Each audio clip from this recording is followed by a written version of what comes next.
Hello, oracles. Well, we had the Fed coming out today, raising rates 25 basis points. This is what we expected. And as we discussed yesterday, the market expected a 25 basis point hike. The market even expected a slightly hawkish stance. And we got basically all of that. Not as hawkish as I expected, but as we discussed yesterday as well, the market basically didn't react much to it at all. So, where do we go from here? Where is Tesla going to go? Where is the Fed going to go? What did the Fed say today? We will get into all of that in just a minute.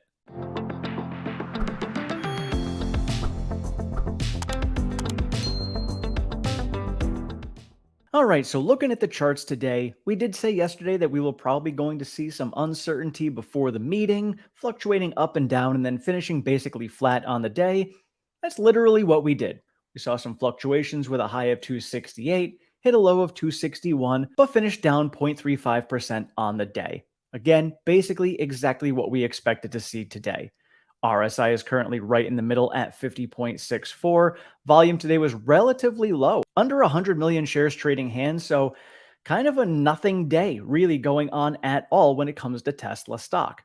And now, one thing to note before we get into the FOMC meeting, Meta did have their earnings today. They clearly beat. They are up over 7% after hours. Now, I got to give a shout out to Vinny from Investment Club. Last summer, he was touting Meta.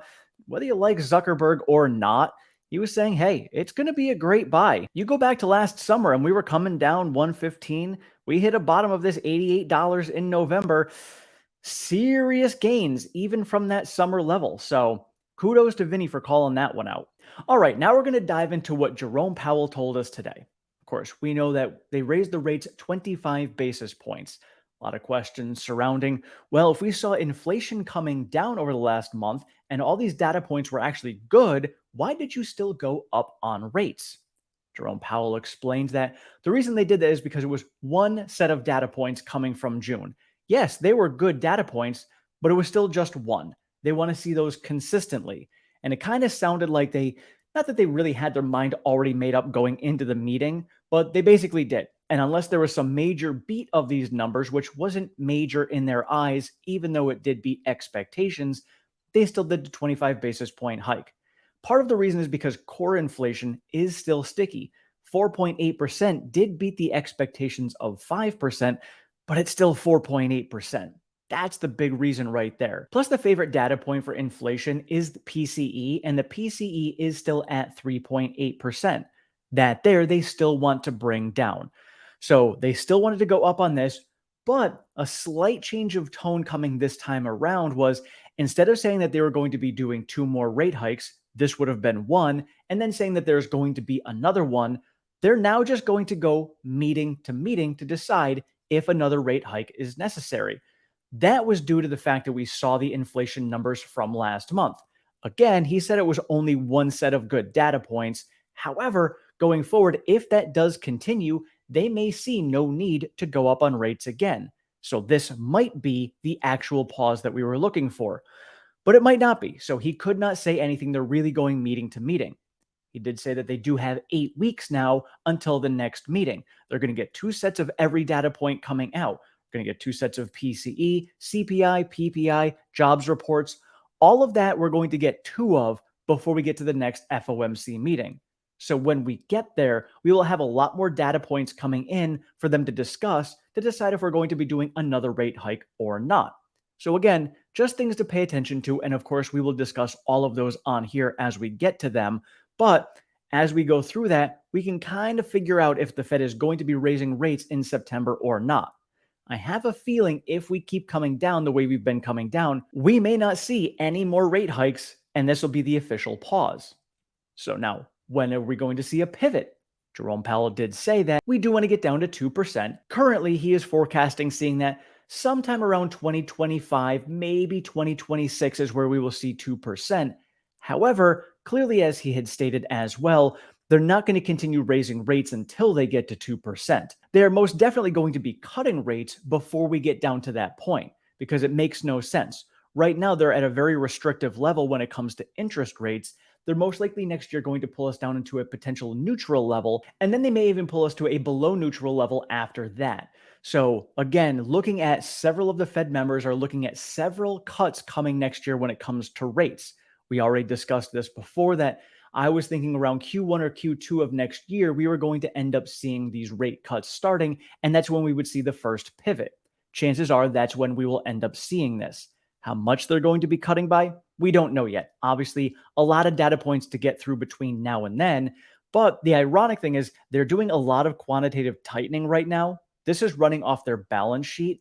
And he did say that in kind of a weird turn of events, they could be cutting rates while cutting down on their balance sheet as well at the same time. Kind of a unique place to be, but one thing he's very happy about is the fact that the labor market has been basically steady. So it hasn't softened a lot, and a lot of what is going on is happening despite the fact that we have seen the labor market basically staying steady. The labor market has been 3.6% unemployment since March of last year, and it stays that way to this day. So we've seen the disinflationary pressures coming out while keeping the job market steady. He's very pleased with how that has been able to go through because typically when you go through cycles like this with massive rate hikes like this, getting to disinflationary pressures, you typically see unemployment go up as well. We have not seen that. He says he's still not sure if that's going to be staying that way because a lot of the disinflationary pressures we have seen recently are because we've seen supply chain issues alleviating. A lot of the COVID things that held us and put us into that place with high inflation have helped pull this down on top of all of the quantitative tightening that we've seen as well and all of the monetary policies.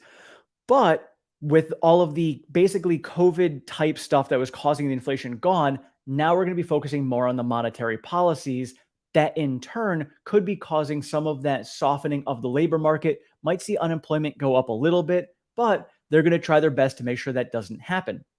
With that said, most of the Fed members do see that we are not going to be hitting a recession. It's almost unanimous that they feel like a soft landing is entirely possible right now. Jerome Powell did say that in his base case, he still sees a soft landing as being possible. He did tell someone that, he doesn't want to be optimistic about it. That's not the right word, but there is the roadmap laid out to be able to get there. So as long as nothing major changes along the way, they should be able to achieve a soft landing. We shall see, and you guys can let us know in the comments below if you believe that they are going to achieve this. And now, of course, other questions that I have are, we do see a massive disconnect between the core inflation and the headline number. So core inflation, housing still has some room to move. A lot of the central banks and other banks in the country have been doing a lot of tightening themselves. That in turn has been tightening up a lot of their policies, causing the housing market to kind of turn a little bit, but not a lot. Now, consumer sentiment has been going back up again. So this is good. So you want to see this because that's going to continue to drive the market forward, but you don't want to see it get too strong because then that could cause inflation to go back up again. This is another reason why they went up on the interest rates by 25 basis points, because if they let it go and didn't really squash it as they are looking to do, we might see that run back up again. Now, another thing that he did point out and somebody had asked about was wage inflation. So wage inflation had been going up, but that is starting to stabilize. They want to make sure that's still in a sustainable place where we're not going to be seeing, wages continuing to go past a sustainable 2% inflation area. So it looks like those are starting to cool off a little bit, still maintaining that level as well. So based upon what Jerome Powell had said today, looks like the Fed has been moving us in the direction that they want us to go. I've said it time and time again, they've basically told us what they're going to do, and they've done it. So a lot of people overthinking things, thinking what the Fed should do or this and that.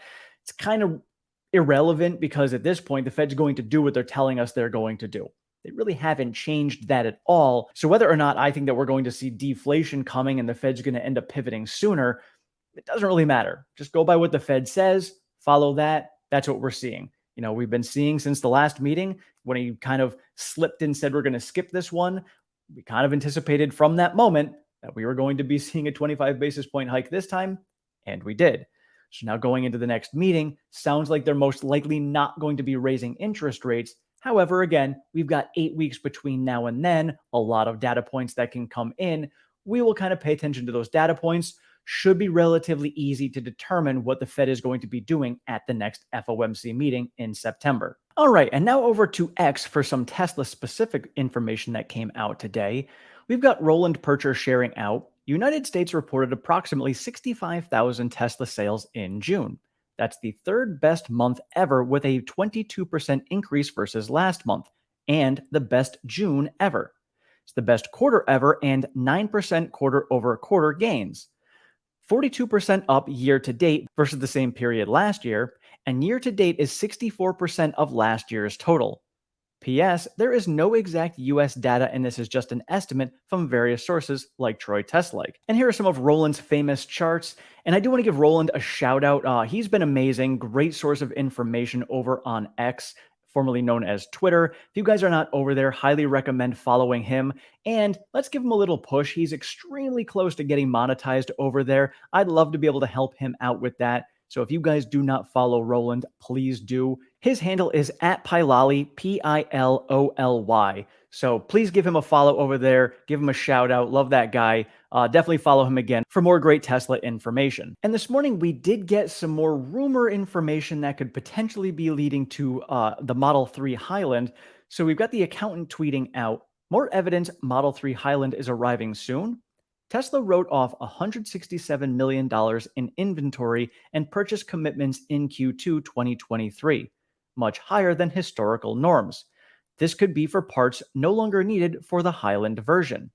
I'm also wondering if perhaps it could be some stuff like hardware 3 because they're moving over to hardware 4. Maybe it has something to do with the Cybertruck. Maybe they decided to switch parts in the Cybertruck.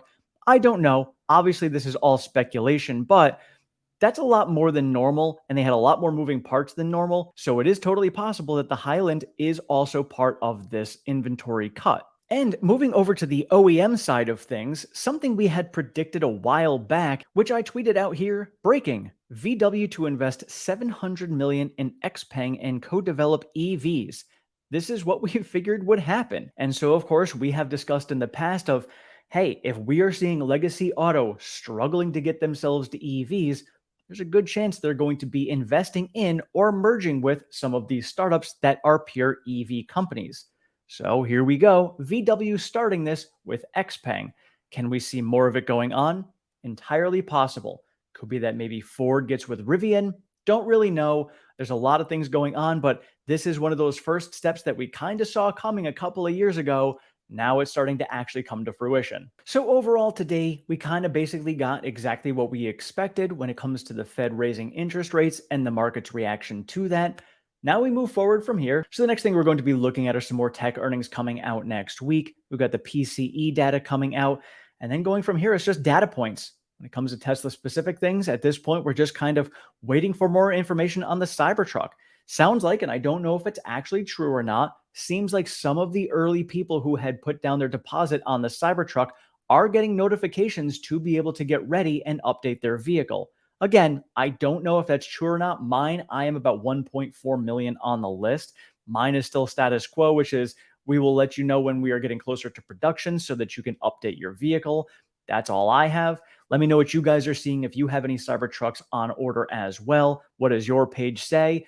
Really just curious what's going on out there and how true all of these things are.